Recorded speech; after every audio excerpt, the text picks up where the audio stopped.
up, guys? Happy Friday. Those of you coming from the prop show, hope you're doing all right. Those of you that are new here for the DFS show specifically, sorry we're late. Got a little caught up researching Hamidou Diallo. But it is what it is. Man, how we doing, guys? Hope you're doing all right today. What up, Noel? What up, Donnie? What up, Vic? Hoops? Doug? Charlie Hustle? Kiefer in the chat. Conscious. Robert. Streak ended yesterday. Luka injury killed the prop. Shake it off. Getting back on the horse. Yeah, he can't win them all. Hope you're better looking than the guy in the last stream. Hey, man. You said it, not me. That's the Scott Hall. He used to say that all the time. What up, Jake? Chris? Wonder who the best value play today is today. Quickly was not it yesterday. Dude, yesterday. Fudge. Yesterday was weird. One of the weirdest news, for newer players in the space of whether it be prop betting, whether it be DFS. Holy crap, was yesterday so trolly, particularly on the Warriors side, right? Those of you that have been playing or betting on NBA for a long time, yesterday was a rare outcome in terms of basically Vegas themselves got fooled. So if you missed yesterday, we'll sit on down. We'll tell you a story. Well, it all started 2 nights ago. The Minnesota Timberwolves were hosting the Golden State Warriors. Warriors, night one of a back-to-back against Minnesota. Halfway through the game, the Vegas line for the Denver game opens up at around 9.5. That kind of leaves the door open for Kerr to punt that game. And we know Klay Thompson doesn't play back-to-backs, and we have seen a few times this year where Steph Curry, Draymond, all those guys get rested on night 2 of a back-to-back. Yes, I know. So the Warriors and Timberwolves then go to overtime, and then you have 40 minutes of Steph Curry making it seem even more likely and almost a lock for the Warriors to treat that game as a punt game. And we had Warriors beat writers saying that he expected the starters to rest, right? So we saw that line move to 12.5. And throughout the day when the Warriors news came out, the Klay Thompson confirmed out, there was nothing on Steph Curry and them being out. So sharp bettors started taking the Warriors plus 12.5 on the chance that, they did play. Well, then get into the night, and the Warriors announce Steph Curry, Draymond will play. So the line moves to plus 6.5. So you get incredible value if you had the Warriors plus 12.5, because the Warriors are essentially playing just minus Klay Thompson. Then the game starts, and Draymond Green is out. He's like 12 to 15% owned in DFS streets. And to top it all off, the Denver Nuggets, you guessed it, covered all of the lines, winning by 17. I mean, that was an all-timer, right? That's just a situation that, what can you do? When Vegas got tricked, but then they won anyway, right? It's so dumb. And as a content creator, and then, like I said, for those of you that are newer into the space, consuming NBA content, go easy on us. What the heck are we supposed to do? All that, it was just chaos. It was just so chaotic. Hopefully you guys lived through it, and you made some money, or you didn't lose it all. And that game was so late in the night, with some of the other value that opened up on the day, with Jalen Brunson getting rolled out, not even on the injury report. A lot of people ran to Emmanuel quickly. Luckily, I had, and we talked about it yesterday, the Ricky Rubio hunch, if Karis LeVert missed. But man, was yesterday kind of wild. What can you do? What up, Chester? What up, Kevin? Fontenot. Hope you're doing all right. Chris says, I don't like the fact Jeremy Grant is playing with concussion symptoms. Is Watford still in play? I don't think they would clear him if he actually had symptoms left, you know? I don't know. Best Scott Hall quote, hard work pays off, dreams come true, bad times don't last, but bad guys do. Toothpick in the camera. I got toothpicks, but knowing me, I'd break the camera. It's crazy, right? Crazy. Started heard someone bink the contest with a bagel from Highland. That's just crazy. I feel like Kerr did that on purpose. He has DK on his phone. Nah. The conspiracy theories are wild always, but it's crazy. Saw that the Lakers are on his preferred destination list. I mean, I get that. I do. But there's certainly some hoops to jump through to make that one happen. The biggest hoop would be Westbrook has to buy into it, right? Nets trade him wherever they want. Hey, I mean, remember KD was reportedly demanding a trade in the offseason, and I don't know if people just didn't give them the package they wanted when they ended up talking them into staying. So I don't know. DFS is scripted. It's rigged. Anyway, in all the chaos last night, Giannis Antetokounmpo, 81.75 fantasy points. He dropped 54 real points, 19 rebounds. Jokic, 70.5 fantasy points, 22, 14, 16, triple-double in 33 minutes. Our boy Anthony Davis, my core PrizePicks play, dropped 58 fantasy points on DraftKings, a little bit more on the FanDuel. Jamal Murray, another massive game, another 30-plus real points out of him. Aaron Gordon was out, but it is what it is. Bam Adebayo, didn't project him for 50-plus against the Knicks, but he had 50-plus against the Knicks, 32 real points, 9 rebounds, 3 assists. Darius Garland. Oh, and just from a real-life standpoint, there was a lot of tea to drink with we had Memphis and Cleveland. Dylan Brooks, Donovan Mitchell get into that little scuffle. Both get ejected. Ripple effect down.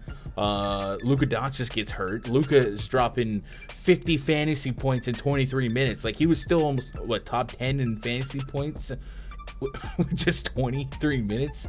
So dumb.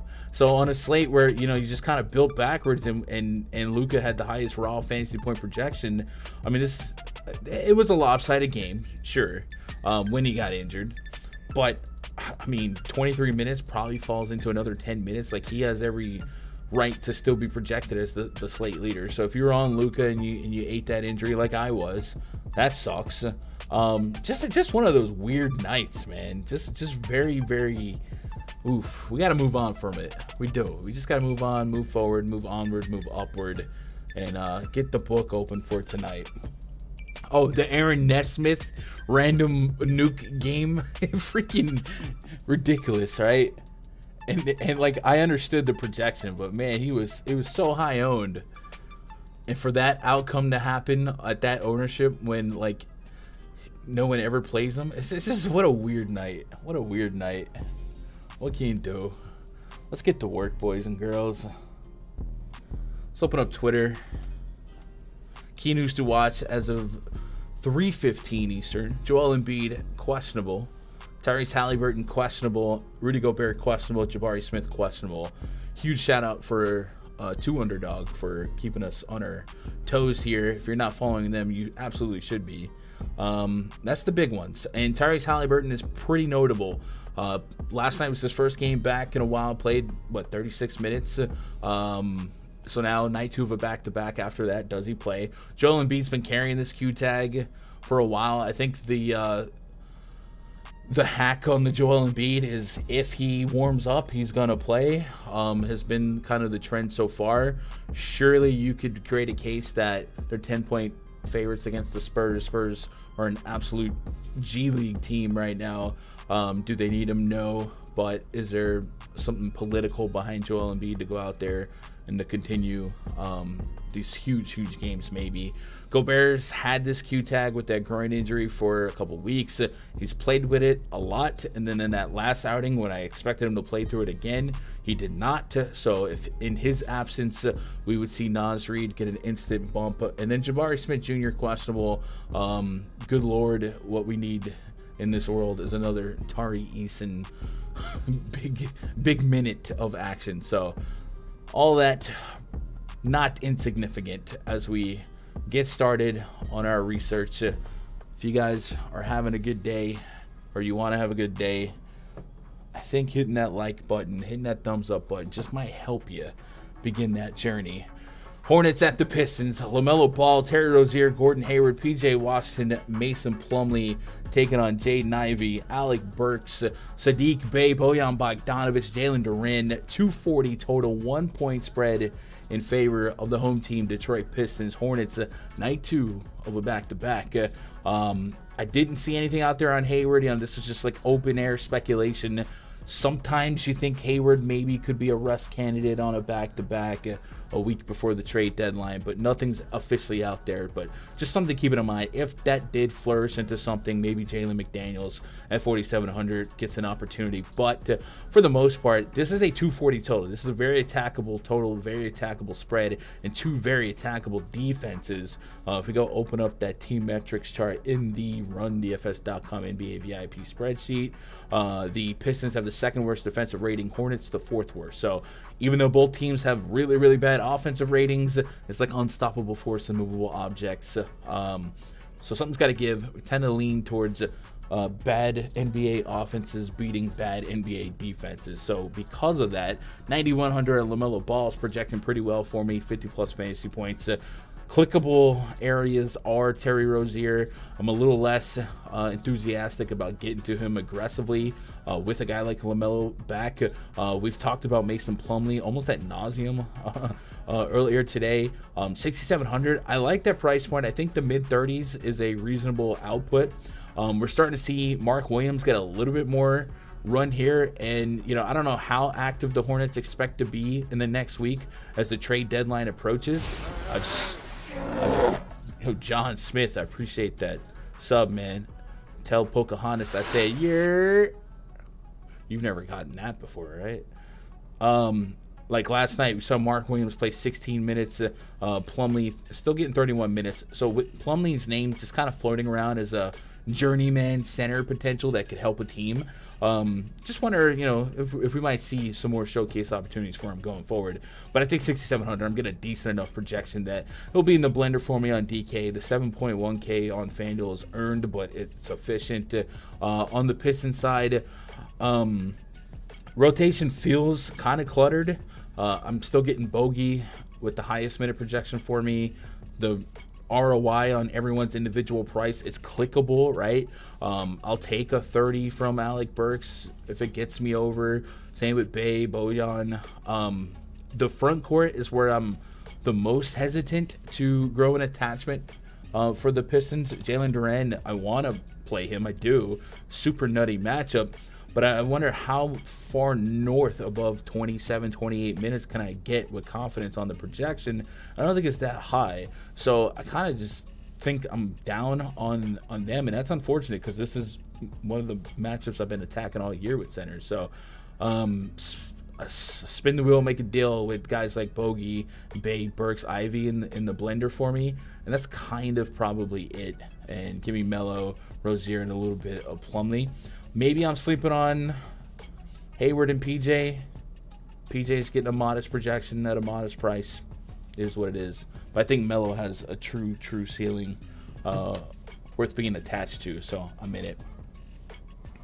Quick on my feet, yeah. Cam Johnson out? Is that real? Cam Johnson injury management listed as out. So they were already, 9.5 point dogs. So, that can't help. It's about to be a Torrey Craig bad chalk night or what? Got LaMelo going nuts. LaMelo is him, right? First of all, if you just matchup-wise, right? Detroit has just been a honey well for opposing point guards. second most fantasy points per game, and guards as well. And it's a 240 total. So if you're going to apply the Charlotte Hornets to score 120 points, 119 points, LaMelo Ball's 34% usage, his 30% assist rate. Like he's got to have his hand in a cookie jar, right? So I'm with it. I'm with it. And as of late, last night, Chicago, Alex Caruso, I think, is one of the best. I don't know how much overlap he had with Caruso, but they actually have some scrappy defenders, but faster paced matchups and spots against inferior defenses or similar defenses. I certainly think there's a ceiling being attached to. Has he played Detroit? 44 and 34 minutes, so over a point per minute. Would really need the 50 plus on DraftKings without a doubt, but I think the total, if you disagree with the total, yeah, dial that back a little bit, but I kind of don't. Dario Saric tonight, oof. No one talks about Kessler. Walker Kessler, he's really good. A lot of blocks. Yeah, what up, Dez? What up, Danny? Hope you're doing all right. What up, King of all trades? Gray Kid. Hope I didn't miss nobody. If I miss you, you walk into the door, drop a hi, say hello. By the way, every day we've been getting like 20, 30 new subs. Since the beginning of the last stream, we're up 10 already. So we're thumbing, guys. I appreciate that. I really do. I don't get a chance to like express my gratitude enough on these streams. I do it on Twitter if you follow me on Twitter. But, I pop in here and there on other places. And sometimes my obligations take me away from being able to have a schedule that serves this channel. But time has opened up in the last month and this next month at least, where I get to grind a little bit more. So like it means a lot that you guys will include me in your afternoon, and then more people join and they like what they hear, and we keep the vibes right. Gambling chats tend to get pretty toxic where noobs run in with something to prove and in a toxic mentality, man. You guys keep the vibes right, and it means a lot to me. So thank you for being you. Sacramento Kings at the Indiana Pacers. Project starting 5 for the Kings. Davion Mitchell, Kevin Huerter, Harrison Barnes, Keegan Murray, Domantas Sabonis up against Tyrese Halliburton, Andrew Nembhard, Buddy Hield, Aaron Naismith, and Miles Turner. We got 235.5 total. 3.5 point spread in favor of the Sacramento Kings. Has that line moved, actually? Because I put that in the spreadsheet before the Halliburton news dropped.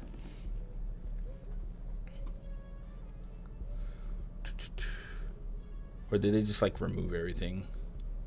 3.5, 233. So it looks like the total actually went down a little bit by 2. So let's adjust that. So Halliburton, like we said at the top of the show, played last night, first night back in a week or two. So it's plausible that he would not play tonight. Would like to have some fun with this game, the narrative, the Sabonis Halliburton trade, yada yada yada, and Sabonis has an opportunity to take a big step forward in terms of usage and responsibility with De'Aaron Fox down. So we'd like to see Halliburton play, but understand if he don't. I think Halliburton's like officially my new favorite player, so I just always want to see him play. Let's go pull up the on-off court tool via add more funds, and let's go to Sacramento. Just follow me on Twitter. I appreciate that, Helms. I will say, if you hate Yankees baseball, you're not going to want to follow me next month. Or at least mute me. I'll give you permission to do that. I do like a lot of Yankee tweets. Like a lot. I don't know why. That's my abyss that I yell at during Yankee games.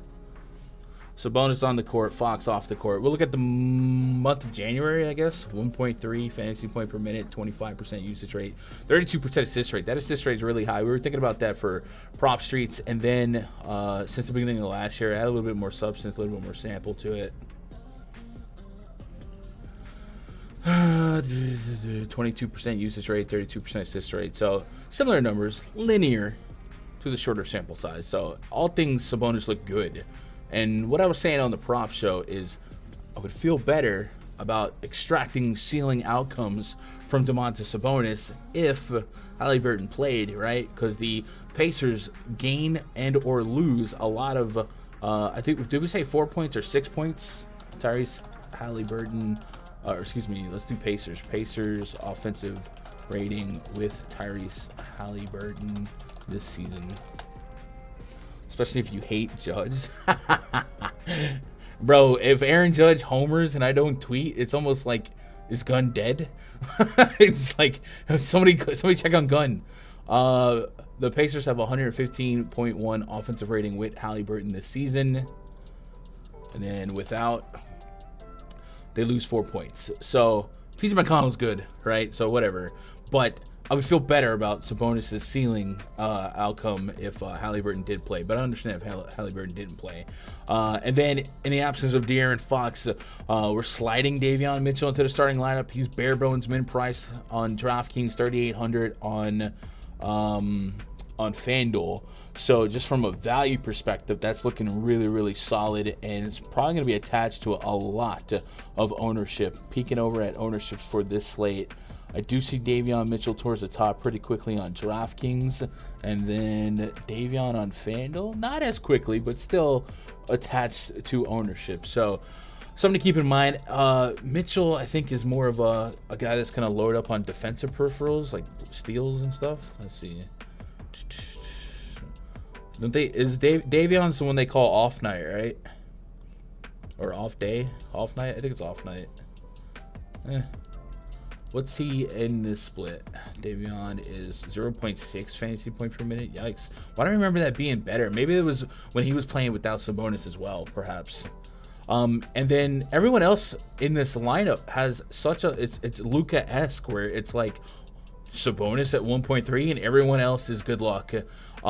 Usage-wise, 20+% for Herter, about 20% for Harrison Barnes. Herter's minutes have been kind of volatile.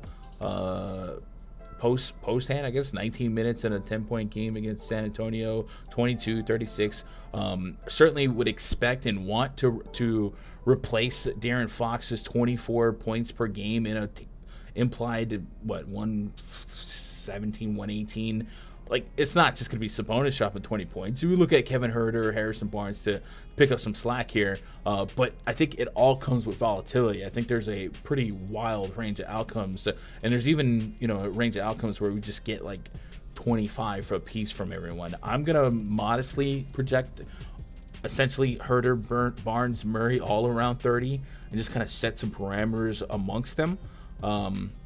But I would like to think that Kevin Huerter goes bananas or has a chance to score more. And then Malik Monk also, I think, has an opportunity. And Malik Monk might be the tongue-in-cheek safest of the bunch, because especially if he comes off the bench, because he still has a case for 20+, 25+ minutes.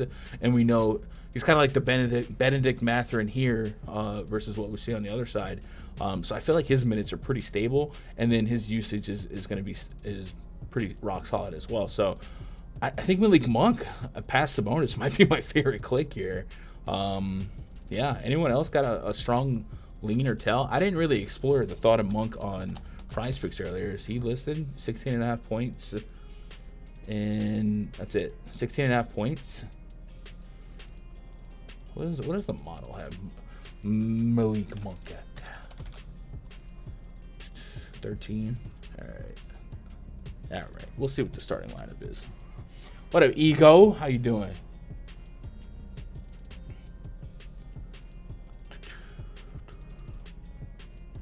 Monk over Mitchell.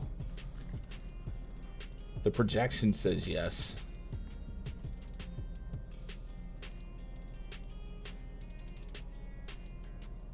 Wait, Aldo. What? Aldo, you're 66? That's awesome. Man, I don't want to... How many of you guys were in VIP last year?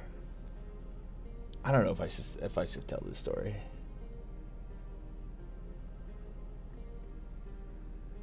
She's probably not watching. Last year, it might have been February. This is when PrizePicks and sports bet, like, it was just kind of starting to roll out. The sweetest, dearest old lady, and I mean, she must have been 80, bought a VIP pass and jumped in the Discord. So confused. And my heart was broken because I wanted to help her, but it was an hour before lock, and I'm spearheading DFS. And it was a big slate. This poor old lady was just randomly wanted to start gambling, and I had my ex take her in a Discord call and walk her through. Thank God for that. Like, I don't know what I would have done. I would have probably had to be refund an old lady and just ignore her. But the beautiful thing is just like how diverse this space can be. That's why I appreciate that our little corner of this space is so welcoming, and we just spread positivity, because it's not always like that. But yeah, hopefully that lady is hopefully she's, hey man, maybe she's a shark now, but good Lord, that was an uncomfortable situation for me, because I had a lot of, we must have had 10, 15 people in the voice chat directing questions at me, and then this poor old lady who's, just wanted to help. It's just the wrong time for that, but yeah. What up, Renza? My line is Herter over 15.5 points at 1.92. He's averaged 19.3 without Fox this season. Going over that all 3 games throughout this season. Simon, I like that. I'm in on Herter. I think we can quantify his per minute production, or excuse me, his production just straight up, or his opportunity just straight up without De'Aaron Fox. He's second on the team in usage in the projected starting lineup. I'm just a little bit hesitant on the minute, but I guess maybe we can try to get to the bottom of that while we're here. Saint Gunn, patron of DFS old ladies. It was like at the same time I was like, you probably don't, like, how you know what I mean, like, how did you get into it? And then while I'm looking at Herter minutes here, I guess he didn't play the fourth quarter against the T-Wolves. Was there anything attached to that, guys? Like, I can't watch every game. He just straight up didn't play that. Was he hurt?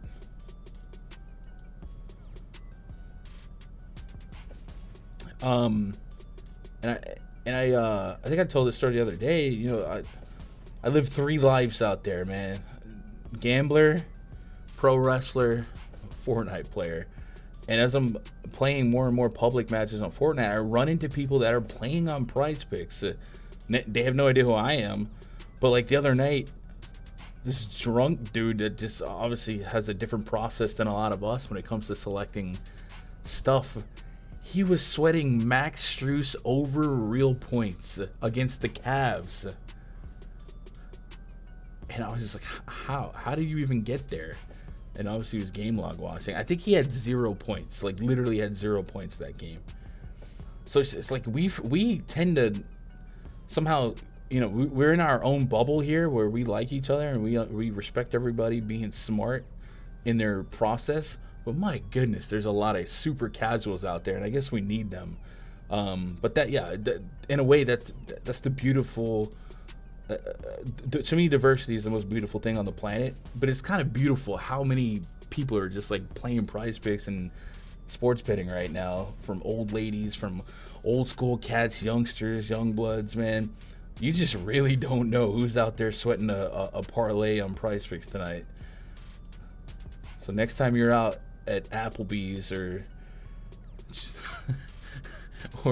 Chili's, and you're looking over at a table and you see a bunch of elderly folks on their phone, entertain the thought of them sweating Kevin Herter 2.5 threes tonight. Yeah, I like Herter straight up though. Like, it just on the hunch that his minutes there, and I have to project him for a healthy amount of minutes. I have him at 34. Point wise, that's probably going to give me close to 20 real points as well. What happened with the minute? I have 15. Just what happened with the minutes? What's going on with the minutes? That's all I'm worried about. Shangoon's going to nuke tonight. Hey, watch him out.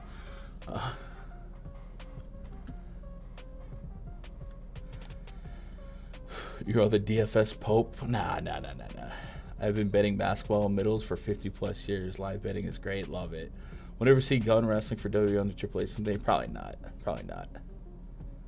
But I'll be grinding the indie scene for a bit. Who's sweating Stanley Johnson tonight, right? There's somewhere tonight. Somebody's grandma is sweating Stanley Johnson to not get in the game and have 5.5 PRA or whatever. Oh, that's great. Lowry last night, threes. Aldo, I was with you on the threes last night, bro. I'm sorry for that. He didn't play in the fourth quarter. He's just washed, man. We're going to have to take him out back. We're going to take him to the lake, sit on a canoe with him, tell him, hey, watch the sunset, Kyle. And tell my wife a full explanation of what the people at the next table are sweating next time we're Hey, it's kind of fun, though, right? Casual people, give them, I don't know, if you fellas or you ladies that are into this and your other half isn't, DFS is just too complex to explain and try to make someone play. But you could have your significant other sweat a 2-pick card, you know what I mean? And then while you're watching the game, it makes them a little bit more invested. We don't want to get people hooked on gambling that don't understand what they're doing. But it's beautiful. Dario Saric since Cam is out, yeah. All right. So I'm spraying and praying the Kings essentially. Sabonis is unlocked, unleashed. I think Malik Monk's going to be my 2. And then are we 100% sure that Davion Mitchell's drawing the start? I feel like Terrence Davis has started once or twice. You know what I mean? So I guess let's look at the games without Mitchell. Or Fox. Let's see who played.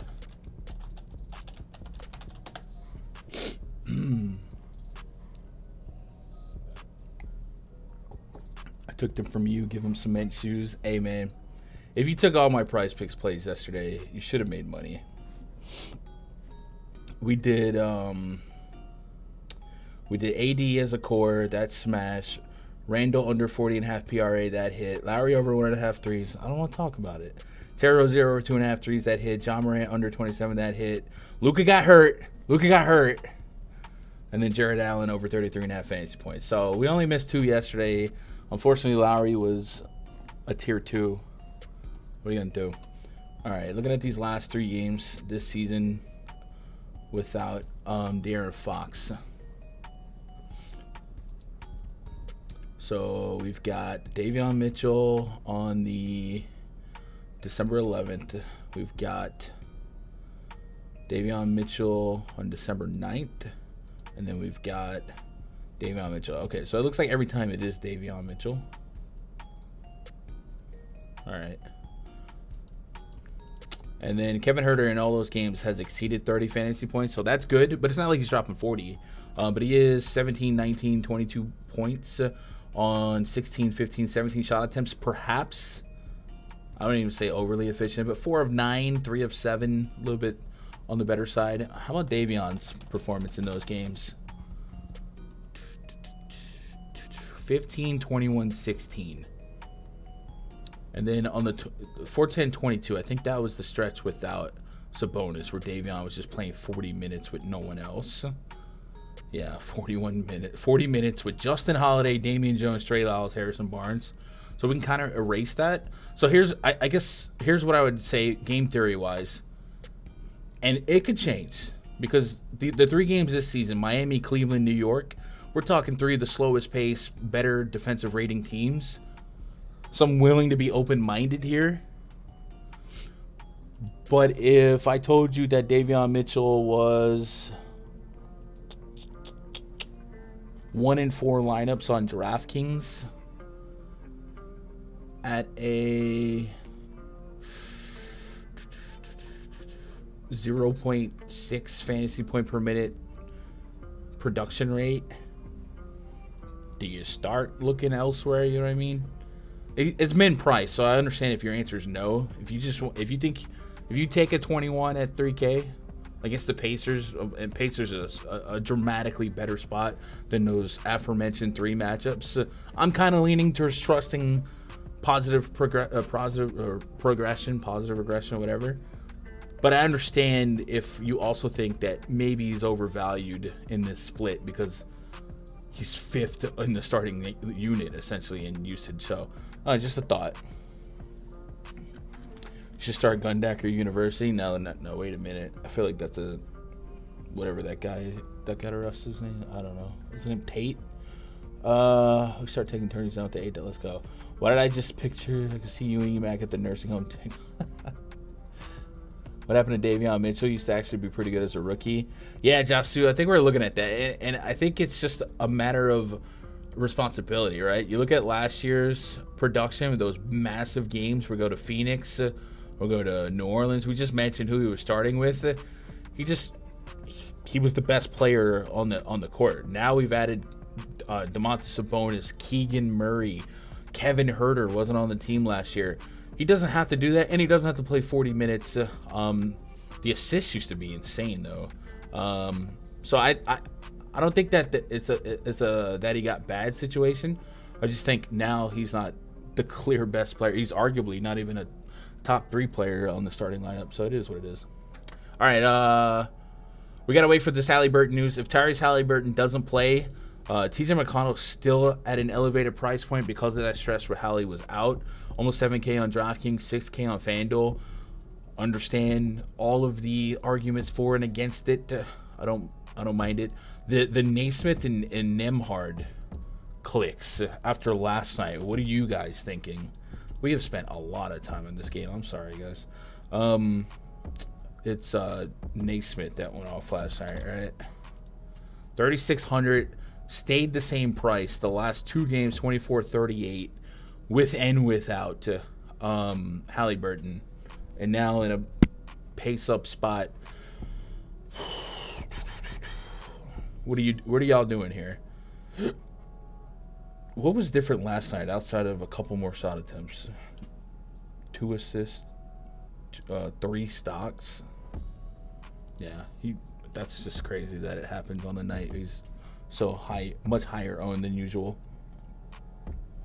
You guys have a DFS live before lock show, live from the nursing home. All right, calm it down, Des. All right, all you kids out there making fun of us as old people.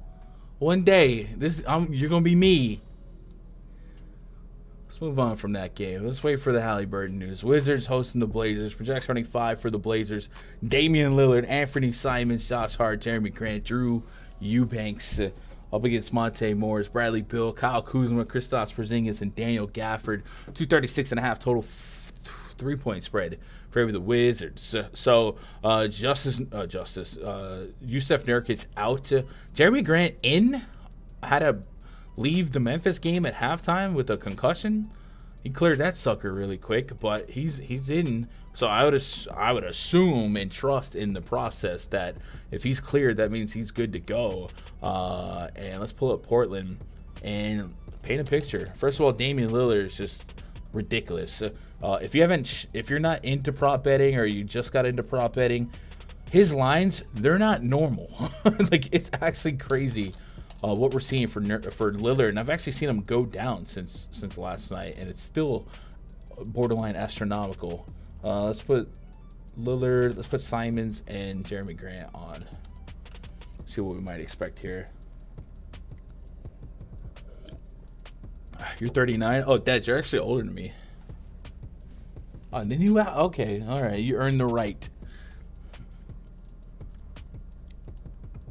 I'm only 34. I feel like I'm 50. My birthday is this month though. Early bird dinner at Applebee's, then live before lock. That waitress carded me when I asked for a senior citizens discount. Boy, I think she wants me. I think she wants it, you know? In or around her mouth. 1.23 FanDuel points per minute for Dame Dollar, 1.3 on DraftKings, and then everyone else sub 0.9 with a 33% usage rate for Lillard. He's just doing it all, 31% assist rate.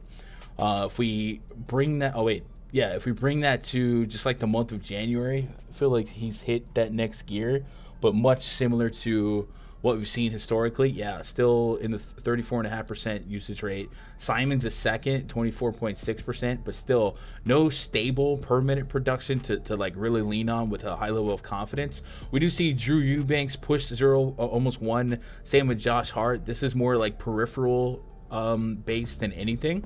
So everyone past Damian Lillard come with some volatility, but I understand being there because 6,500 for Simons, for guys averaging over 20 points per game, means more today without Nurkic, and kind of the same with Jeremy Grant.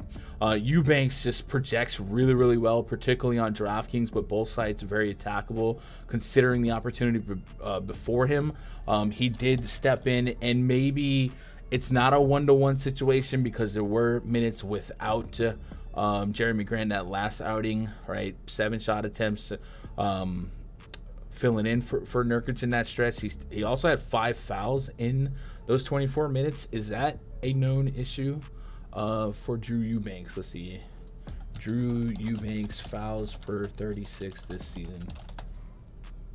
60's old. You're as old as you feel. And I feel dead. 57. I love it. I love seeing diversity. All kinds. And right now we're stuck on the age. But one of the things I love, like in the pre-lock voice chat, man, what is me, fat white guy in Texas. We got youngsters, Young C, man, a hustler from Philly, a musical artist. We got Raj. All of it is so Raj, the Sri Lankan, right, from Canada, musical artist, fish fan, older Jewish dude. Like, it's a beautiful that these people that would not sit together at a cafeteria table in high school are just like really good friends now. And it is the mucus that binds us, the mucus being sports betting. 2.83 fouls per 36. I feel like that's not right, but anyway, Eubanks is projecting extremely well, and then we might lean on some Watford if we need to as well. And then on the Wizards side, I think everyone is just kind of annoyingly priced.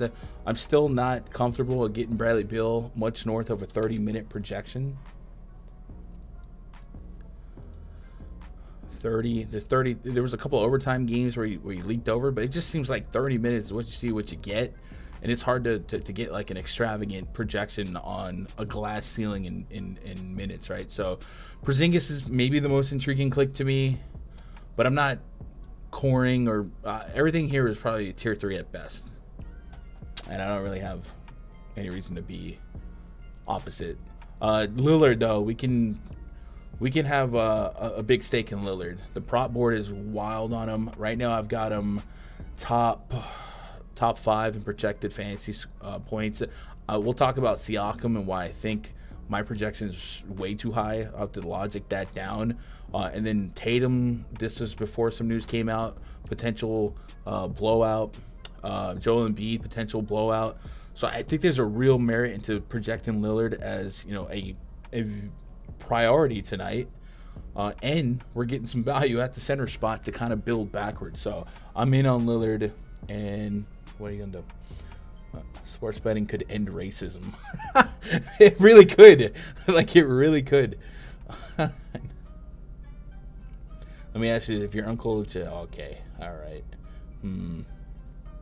That's a good one, Caleb. I use that one here and there. Mitchell and Eubanks in every lineup, but Eason 50%. Eason, we'll talk about Eason. I guess Jabari Smith would kind of move that, but do you think, what do you have, an 18 fantasy point minute? Take that, I don't know. Because LeBron is millions of dollars to here as well. Anyways, we can afford. Okay, all right. What up, David? Hope you're doing all right. Celtics hosting the Suns. So we just got word that Cameron Johnson's going to be out here.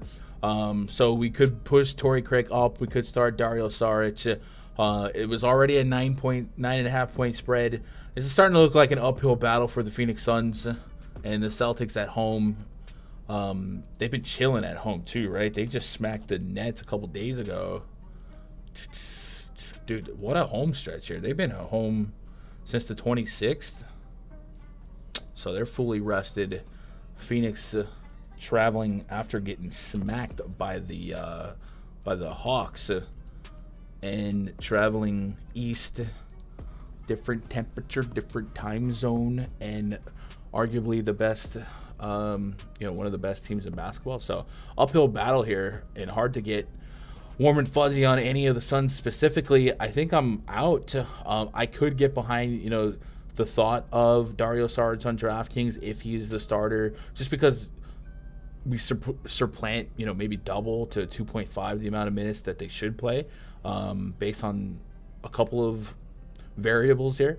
But no warm and fuzzies through and through on any of the Phoenix Suns here. Now, maybe they surprise us and, Chris Paul and DeAndre Ayton do things, but Ayton, as the guy that should lead the team in scoring, does lead the team in usage.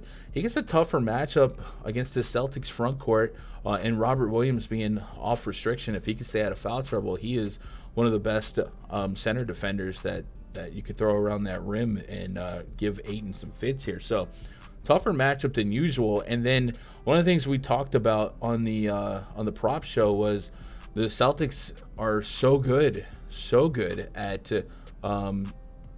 defending points in the paint that with a 9 to 10 point spread as is, you thought the game script might create a higher sense of urgency to shoot some more threes. Well, Cameron Johnson, I think, was second to, 3-point attempts per game.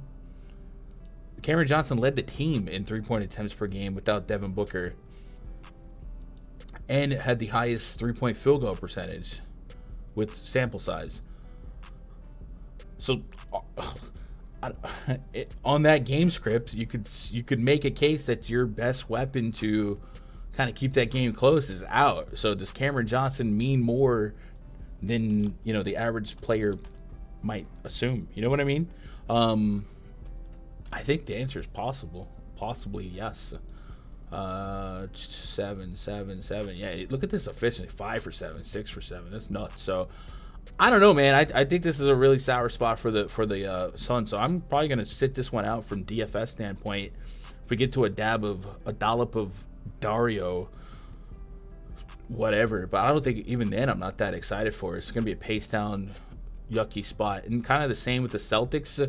I think Robert Williams, though, I can keep getting to him just on a hunch that 5,400 is just way too cheap if he's completely off of any minute restriction, which they said he was.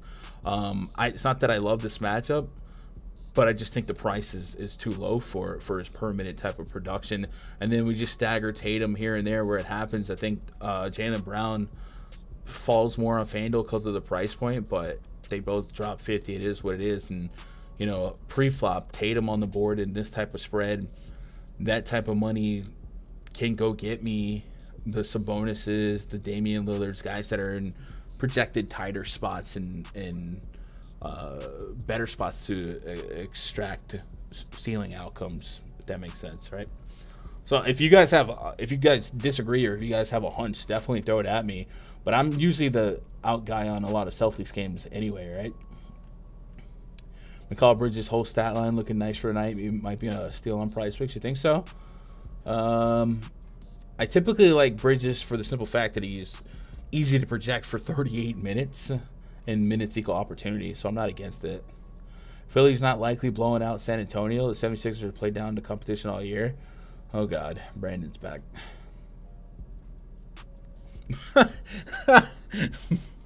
I just gave a speech about how warm we are to people. Cam Johnson's not playing. Max, you don't think we know that? We know that. I appreciate you, though, keeping us on our toes. This spreadsheet we made this, the Cam Johnson news came out in the middle of the show, and I have to produce and host it, so, yeah. A bunch of stain line rinses and hot showers end up flushing the ovens. Oof. Embiid's never won anything in the playoffs. He wants the MVP. He's going to keep putting up big numbers now that he's healthy. He wasn't in shape. So that's not a crazy statement, Cats. Hey, good for you, Brandon. Here we go. That's the beginning of a new Brandon. Turning over a new leaf.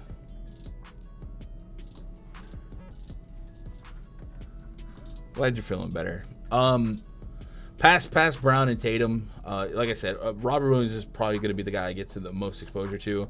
I think you can make a looser case for like Derek White and Brogdon, but I don't think I get there at an extravagant amount. Raptors at the Rockets, projects 25 for the Raptors. Fred VanVleet. Nah, you're good, Max. Fred VanVleet, Gary Trent, Scotty Barnes, Pascal Siakam, Precious Achiuwa taking on Daishen Nix.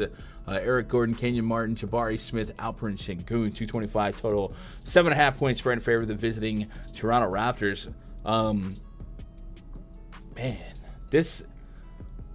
I said it on the prop show. I must overrate the Raptors because in my mind they should be larger favorites. But if we're going to keep this spread within 10, we project the Raptors to all look pretty decent, right? Fred VanVleet on DraftKings at 8,300 looks like you start at 40 fantasy points and then you go from there. So I like that. Precious Achiuwa I still think is very, very clickable. Siakam's the one that I gotta adjust the projection on manually because the model's built on a certain algorithm where it considers, season production, usage, matchup, blah blah blah blah blah. Well, the Precious Achiuwa involvement has been, at least in the short sample size, significant enough that it alters Siakam's rebounds is what we're learning on the prop show. So we put Siakam on the court and we put Achiuwa off the court. And I'll make this real quick because we spent like 10 minutes on this in the last show. In this particular split, Siakam is at 11% of the team's total rebound opportunities, 17% of the team's defensive rebound opportunities. And then we put Achiuwa on the court with Siakam.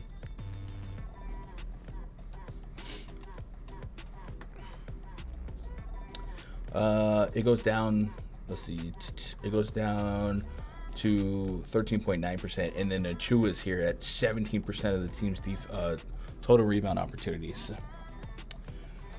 Toronto's bench is trash. Well, luckily for Toronto's bench, they don't have to play.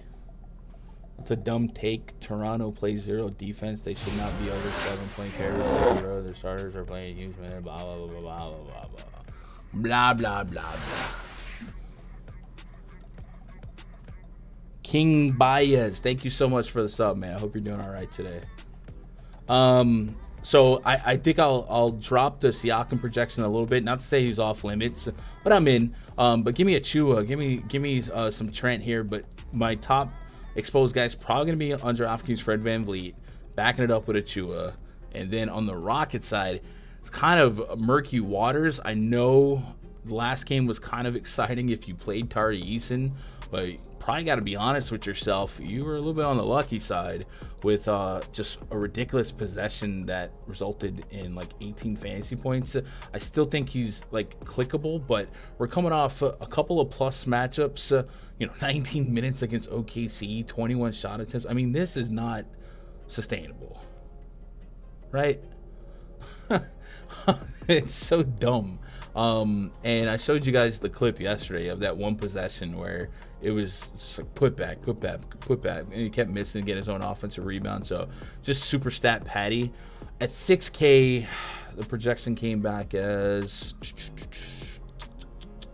Eason 21. I don't know. Is the field overreacting to Eason? It looks like no. So we don't have to deal with that, I guess.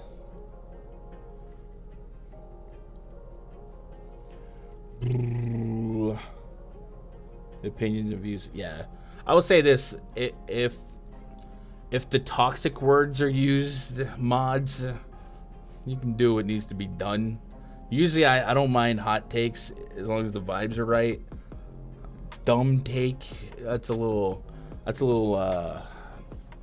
not what we do here, So careful, Brandon.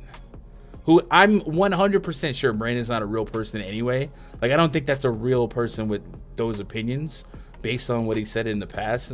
So, like, he's probably just a troll. So, like, I don't think we would lose much if we lost him. I just think it's a troll account. There's no way he says stuff like that. Gordon definitely, yeah, 5,500 on DraftKings for Gordon. So just looking at the on-off court tool for Houston. I forget it. It was one day that account came in here saying, I think it was like Jimmy Butler. It was like Jimmy Butler hasn't gone over 40 or something in like the last 10. I don't know what it was, but then Jimmy Butler absolutely nuked the slate, and it was so obvious. And then when I thought about it later in the night, I was like, "There's no way that was a real human being. Like it's obvious a troll." Let's take Green and Porter off. He's the anti-G. That's funny.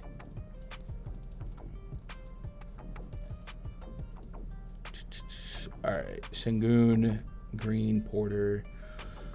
So in that particular split, 1.4 fantasy point per minute for Sengun. And what else like screams at you? We do get, I guess, Eric Gordon at a decent clip, and I guess we should talk about Jabari Smith is questionable, right? So what does that do for this whole scenario? What does it all mean, Basil? He's a Google bot? I think so. I think he just got banned. It's definitely not a real. That's 100% a troll. Like I refuse to believe a person that, if you look at his chat log, the opinions that he's had, that's not a real human being's thoughts. He's 100% trolling, which I don't mind trolling because it creates engagements, but you can't use certain words. I'm sorry. Not in this community, man. We keeping the vibes high. So he left early in Wednesday's matchup against the Thunder. He wasn't officially ruled out. Stats for Friday means up in the air. All right. So when he left in that game, what did that mean? Who came in instantly? So wait, oh, that's Detroit. Wait a minute. Oh no. So are we missing a game here?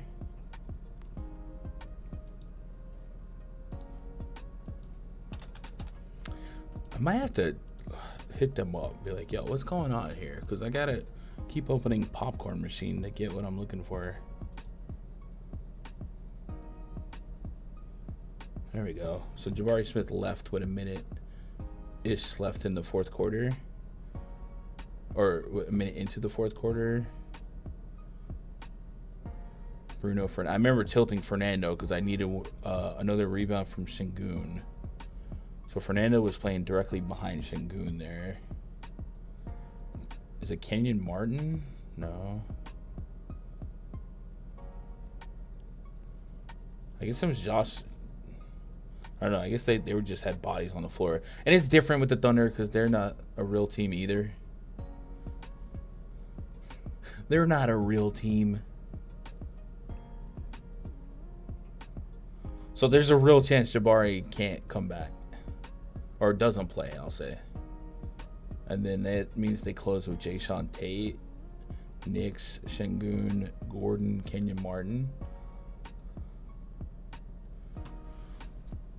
So do we make Jayshawn Tate the beneficiary in that scenario? Maybe. So I guess we cross that bridge when we get there. Gordon could sit tonight, first leg of a back-to-back. It's possible. Gordon's another guy I've seen attached to trade rumors. Just a journeyman guard that'll, spot up shoot. You know what I mean? What do I use for rotation data? So I typically use add more funds, but I've noticed sometimes we've had some issues with games that go to overtime, or just sometimes games ain't there. So as a backup, I use Popcorn Machine.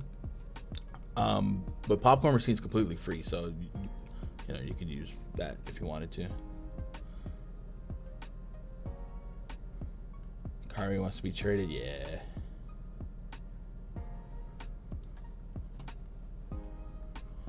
What are you guys thinking about Sengun tonight? I think what's holding me back on Sengun is the center only tag. Tougher matchup from a fantasy accrual standpoint. The usage is nuts though. What's the ownership? I think the matchup might spook people. 1% on SDK. DK 1% ownership, I would have to, I have to be above that then, just out of the usage, and it makes me feel okay with being at like 5%.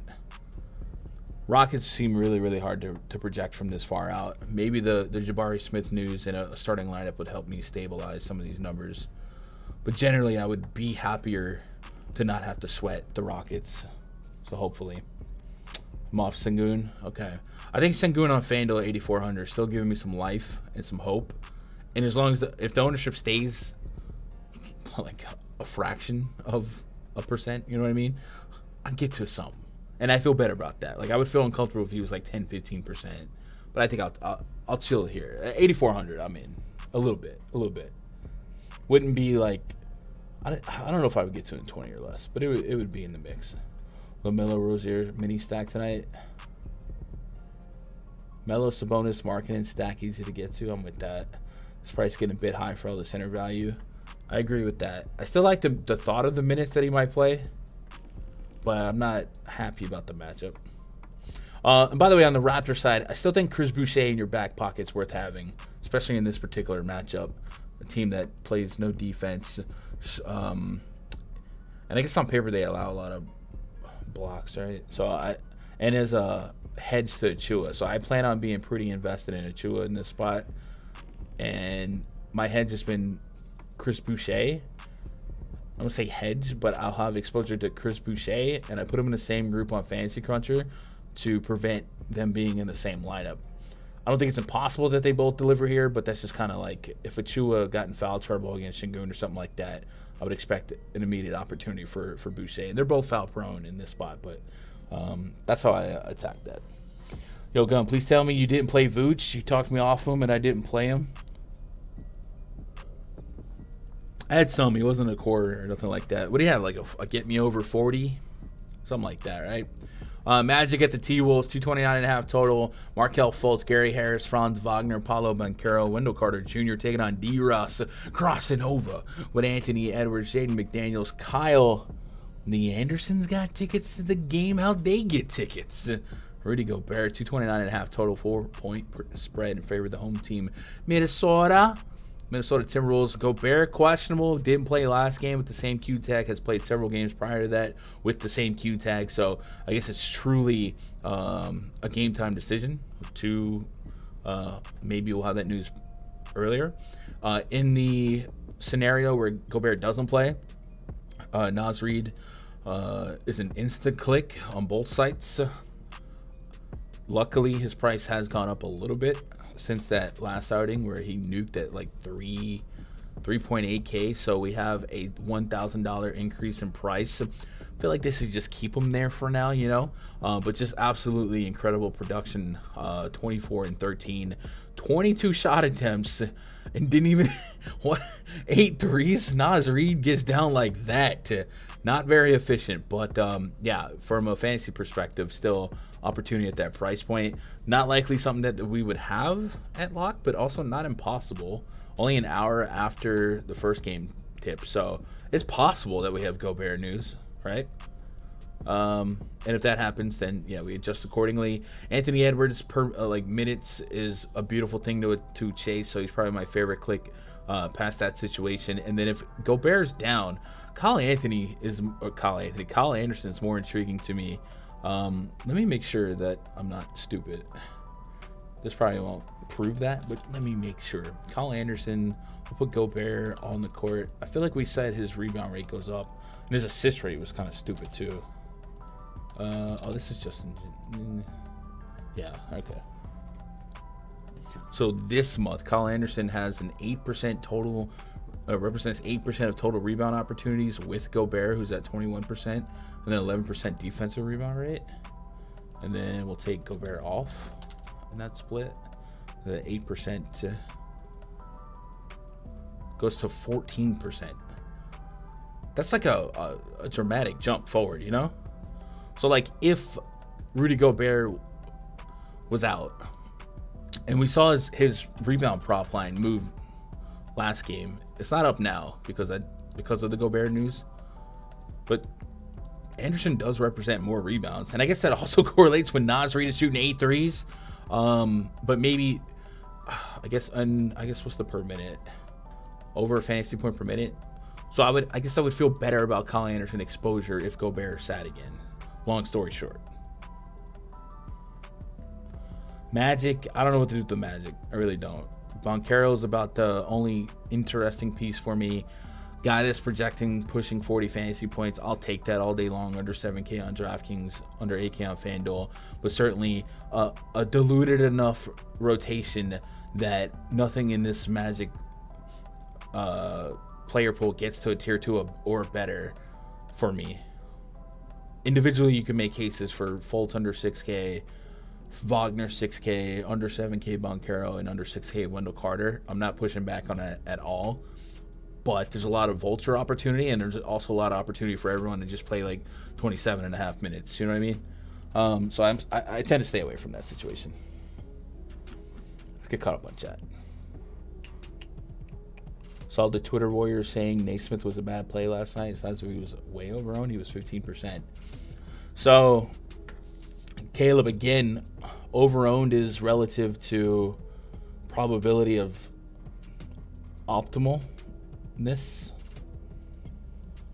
So, I guess the question, did you think last night there was a 15% probability of Aaron Naismith being absolutely necessary to win a tournament?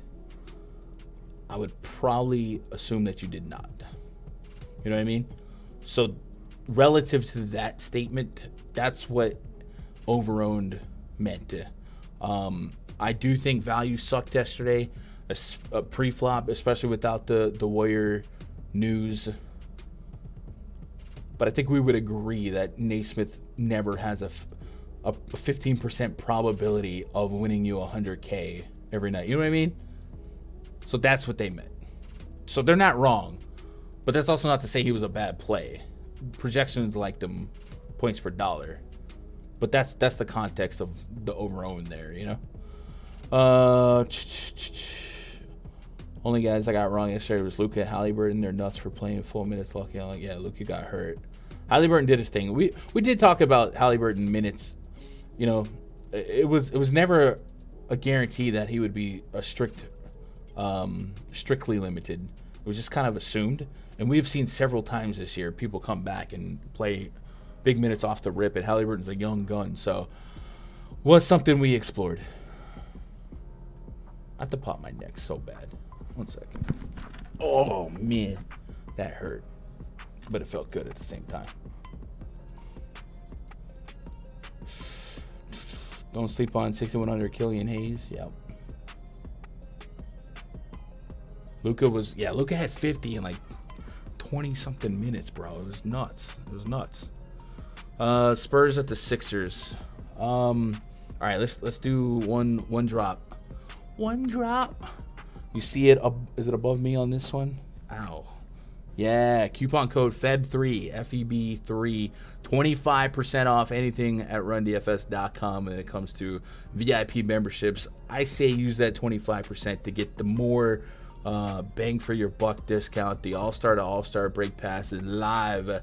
Get locked in until the baseball All-Star break, or get locked in for the entire year and take 25% off of 500. Quick math. What is that? We click on that coupon code. Yeah. February 3rd.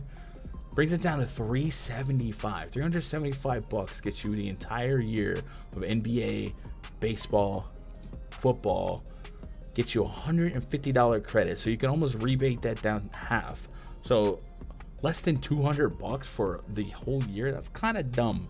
And then you get the spreadsheets, the daily projections, the 24/7 RunDFS.com premium Discord. I mean, that just seems like a really good, solid deal, and we've ramped up our prop support as well. So I would do that if it were me. See, me personally, I would do that. So do that, and then when you do that, jump into the VIP portal, and then jump into the RunDFS.com VIP Discord, and then after the stream, we'll be in the voice chat, chilling. Probably having to deal with Raj guaranteeing that Kyrie's going to LA. But we'll have some fun. We'll make our player pool. And yeah. So go be part of that. We'd love to have you. Let's get back into the slate. The Sixers at the Spurs. Project starting 5 for the Sixers. James Harden, DeAnthony Melton, Tobias Harris, PJ Tucker, Joel Embiid. Up against Josh Richardson, Malachi Branham, Keldon Johnson, Keita Bates-Diop, and Jakob Poeltl. Am I not Poeltl enough for the Poeltl Club? 234 total, 10-point spread. Favor of the visiting 76ers. Embiid officially questionable. The way we've seen that play out is if he warms up, he's usually going to play. The Spurs, without Trey Jones, without Romeo Langford, without Jeremy Sohan, without Devin Vassell, this is rough. And I don't think Duncan Robinson's in tonight either. That's a joke. So it's hard to feel confident that the Spurs keep this one around. I know our boy Brandon suggests that the Sixers play down to competition, and I don't disagree with that statement in and of itself, but my goodness, do the Spurs not look like a real basketball team, a team that's already projected as one of the worst offenses in the league and already the worst defense in the league, takes more steps backwards to not really have an out here. So where's Josh Richardson? Let's put him in the blender. Yeah. Richardson could, we do has the point guard. Adoy. So I don't know. I don't know what to do with this game from a warm and fuzzy standpoint. I think Embiid still has a range of outcome where he shatters the slate, right? Even if you got the 3/4 of Embiid in this spot, are we stunned if he drops 70? No. I'm attacking his real points first half over on PrizePicks. And yeah. But we didn't have anything else for the Sixers. We only had Embiid earlier. And I thought that was a little fishy. So I don't know if they're just daring us to take a shot on making an Embiid decision and then they don't want to pay if Embiid is out for like the easy overs for everyone else. Perhaps that's the approach they're taking. Yeah. But Embiid's coming in with such a high raw projection that I'm getting to him. There's going to be enough value to make that happen. And then obviously if Embiid gets rolled out, we want to go crazy with exposure to Harden, Tobias Harris, and probably a little Tyrese Maxey as well. And all those guys are playable in a vacuum as is. But obviously if Embiid is out, we're taking off 33 plus real points and 30+% usage. So I'm in on that. What are you guys doing with the Spurs? I think that's the more likely question. I'm not likely to feel great about much. Maybe Josh Richardson at 4,800 is a little bit underpriced for his potential role. He's certainly a name that I've seen attached to trade rumors, and here we are a week away. Maybe he'd be somebody I get behind. Do we even have like a sample to go off of?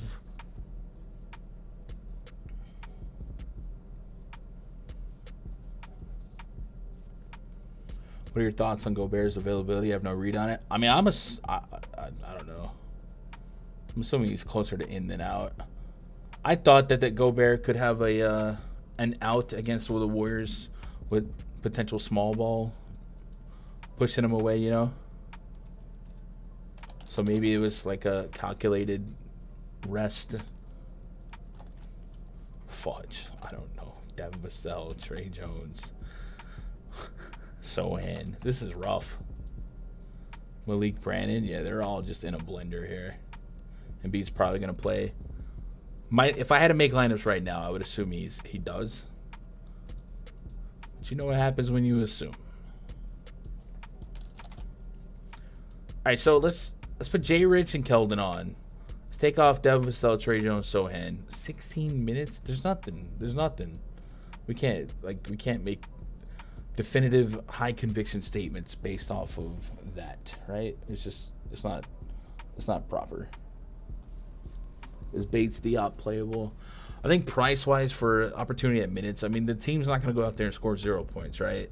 So if you plant 30-plus minutes on a guy like Keita Bates-Diop, Malachi Branham, Jay Rich, I think there's opportunity there. It's not fun, but there's opportunity there for them to deliver and blow out Blowout proof. I don't know that J. Rich is blowout proof, but Bates Diop probably. Branham definitely. There was a question about Blake Wesley earlier. I don't think I'm going to put money on Blake Wesley unless he's in the starting lineup. Yeah, definitely not. But yes, I think if the question is, are they playable? Yes. More so on DraftKings, in my opinion. Cullen Johnson, Richardson, a little Diop, and Pardo sprinkled in. So Pardo's the one I don't know about. His minutes have been sus, even at last outing. So I saw hunches that in competitive games he would play into the 30 pluses. Well, I don't know that that's true because he played 33 minutes in a game that went to overtime.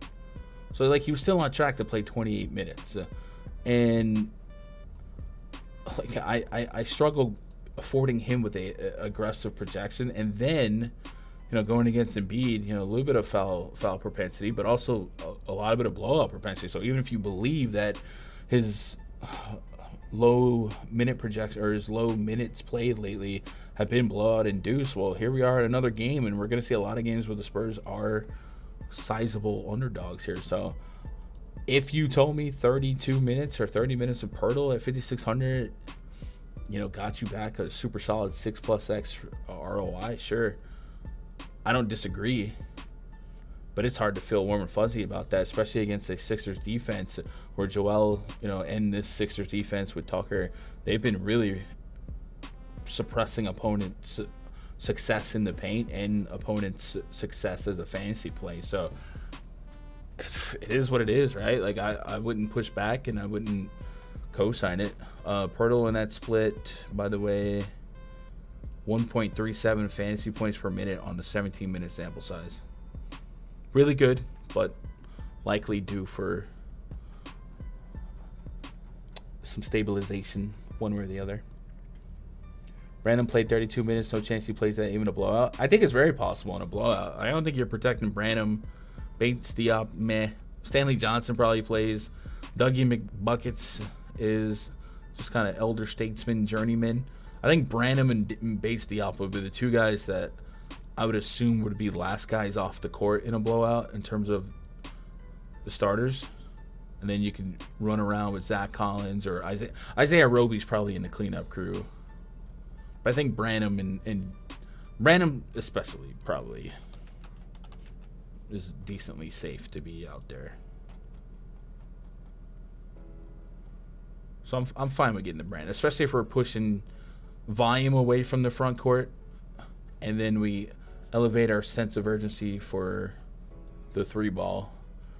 Branham does not shoot threes at a efficient rate. J. Rich does, though. KJ kind of does. Okay. Let's get those likes up. Man, we're pushing 300 viewers with less than 100 likes. Come on, y'all. It's Friday. Let's do it. Let's do it. We might even do a stream tomorrow. If we get 100 likes. I'm pretty sure we will. Tomorrow, main slate. I don't know. You think we start the slate early? I don't know. We'll see. 2, 4, 6, 7. Could be a 7 or a 9 game slate, depending on when the sites start the fire. Huh. So we might be back tomorrow. Maybe. We won't be back if we don't get 100 likes. That's stupid. All right, one game left on the docket. Hawks at the Utah Jazz. This game is brought to you by PrizePicks.com. If you guys have been lurking around the channel, we've been doing a player prop show every day. Coming away with a couple of player props to add in our spend for the night, in addition to our DFS outings. If you haven't been part of the fun, join the fun. We talked about old ladies are on it, man. We can't let the old ladies have more fun than we are. So sign up for PrizePicks. Download the app. When you do it, use code GUNDACKER. You're going to get your first deposit doubled up to $100 instantly. No slow roll, slow drip, instant playable credit. You ain't got to play through it 8 times. You ain't got to withdraw via Bitcoin.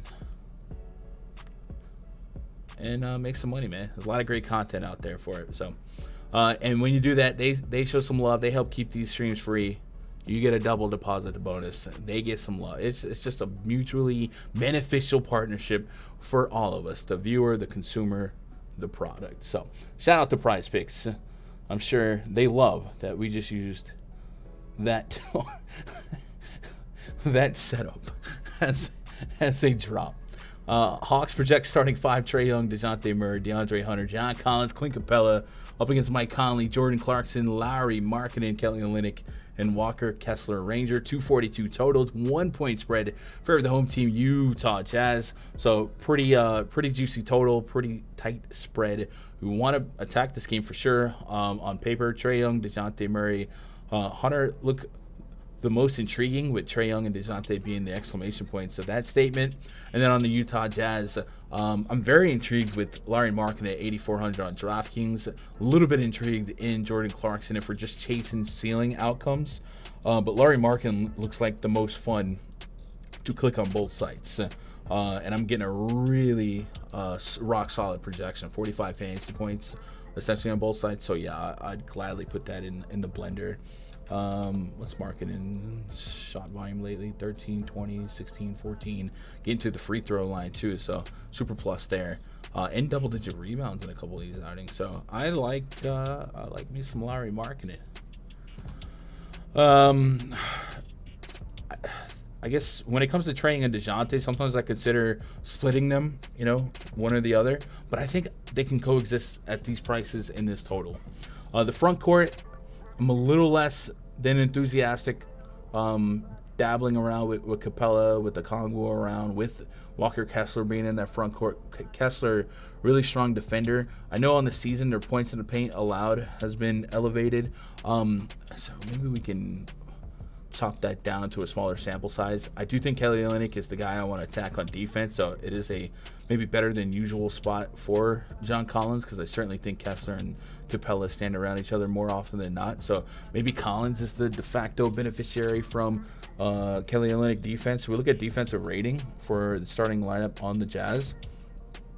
Olynyk's at 115.9, Clarkson 116.2, 116.7 on Conley, and then Kessler's just 5 to 6 points better than most everybody else. So maybe a little bit more Collins interest than usual, and that's how I would tier that out.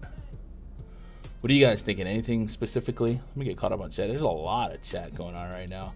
Kurt says Mike Conley 19 plus points and assists. Let's see, his average is about 18, and we put him in an above average spot. I don't hate that call. Doug says, my read is that Joel will sit on the front end of a back-to-back. It's possible. Does he play another Texas team tomorrow?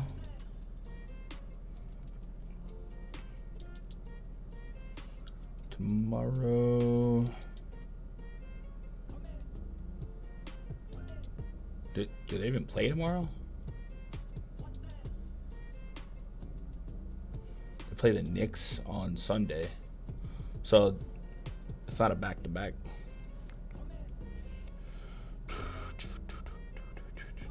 Let's get those likes up, y'all. How did you lose a bunch of money? Who lost a bunch of money? They be partying or something, blah blah blah. All right, I don't know how you. Oh man, main slate was definitely ridiculous last night. What a Brad. DraftKings do pretty good with NBA tiers, the easiest to win money. I have some social apps. We decided to do some more. I'm trying to get a social circle on NBA betting. Yeah, tiers. I think tiers is underrated. I think grabbing or swimming around those contests that don't have a lot of mainstream content support for can create the biggest edge, right? People aren't.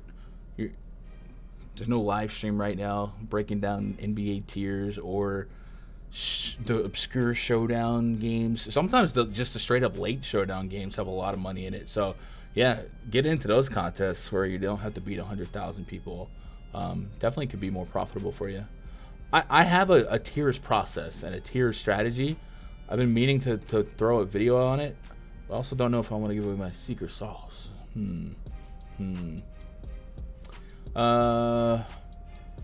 Shotgun look like Larry Markkanen. Yo, What up, butthole? Haven't seen you in a minute. Driving with a cop behind, no matter if you're completely sober and all legal, still sucks. I agree, Jake. Having a cop in your rearview mirror is uncomfortable. You know what else is weird? I don't know if you guys can relate. You ever go to Walmart or just a store and not buy anything, but still feel guilty when you walk out the front door when you don't stop by the register and buy something? Like I don't know why I feel nervous when I do. Like I didn't steal nothing. Why do I feel like I stole something? You know what I mean? Tears needs with a dodge talk value. Yeah. All right, you guys got any wrap-up questions, comments, concerns you want to throw back at? Throw them at me. Hopefully we laid some decent groundwork. I didn't love this slate for props. Resweeping through it, didn't really feel like I found much wedge opportunity. Waiting on the Pacers news. Hopefully that drops soon. The Embiid news. If Embiid is out, it would create a lot of opportunity and maybe some of the props and DFS for the rest of the Sixers. And that was kind of it. I guess the Jabari Smith is not insignificant, but it's still a cesspool. But whatever you guys got, throw them at me. And then, of course, like I said, in the next couple hours, I'll be in the RunDFS.com NBA VIP Discord, shooting the breeze, making the player pool. If you guys want to compare your player pool to mine, it is in the worksheet. We have a DraftKings worksheet, FanDuel worksheet. More than welcome to compare. And then, if you've been thinking about it, today's the best day. Right now, 25% off using code FEB3 over in the VIP memberships. I would say get the year pass. Get the year pass, man. Just come hang out with us. All right, getting caught up. What up, Doug? Any Turner love? Miles Turner? Bro, he was going off last night. He was smoking LA. I'm getting a 40-plus fantasy point projection. So I think he makes sense from a contrarian standpoint. I don't mind that. Does he have a specific, like, one-to-one benefit in the absence of Halliburton? Just curious. We do have a little sample size to go off of that. So let's see. Miles Turner and Hallie. And then if Hallie's out, man, we might have to play 6K McConnell, or at least strongly think about it. So Miles Turner with Halliburton on the court, 1.2 fantasy point per minute on FanDuel. And Halliburton being as assist heavy as he is, it could also be a negative impact, right? 1.2 fantasy point per minute for Miles Turner with a 21% usage rate, 40% three-point rate, nice. And then taking Hallie off. Miles Turner's usage goes up. The per minute production hasn't been as rock steady, but the usage does go up. So, yeah, I think that could be a fun one. Fox is out, yeah. Appreciate you, Gray Kid. See the time in the chat imitating. Oh, yeah, Butthole a goat. All right, 82 likes. We got to get 100. Give me 100, boys. Let's get out of here.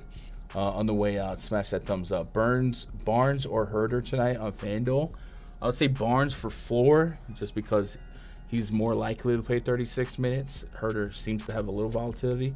I think the upside is in Herder. I think his usage spikes. The matchup is okay for him, and if he has 24 real points here, makes a lot of sense. So that would be my cop-out answer. Barnes for floor, Herder for ceiling. What about Mikal Bridges, 21.5 points and assists? Man, I don't know if I'm buying into the Suns sticking around. Does that line hit double digits after the Cameron Johnson news?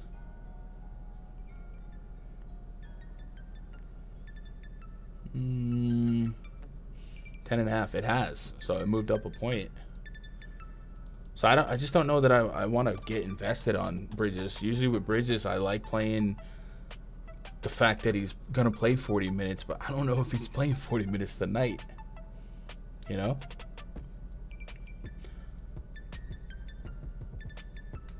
Torrey Craig over boards.